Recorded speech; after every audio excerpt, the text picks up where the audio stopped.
Saji, is it permissible to recite the Quran without wudu?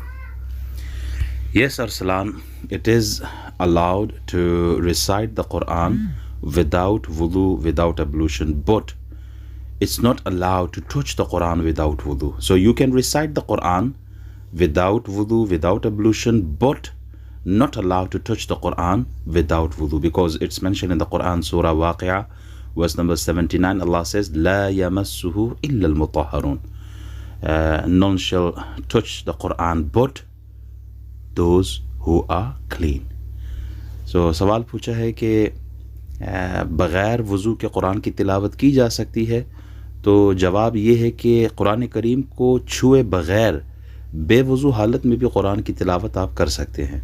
आप कुरान को छुए ना, टच ना करें, बग़ैर वज़ू की हालत में भी आप अल्लाह के कलाम की तिलावत कर सकते हैं।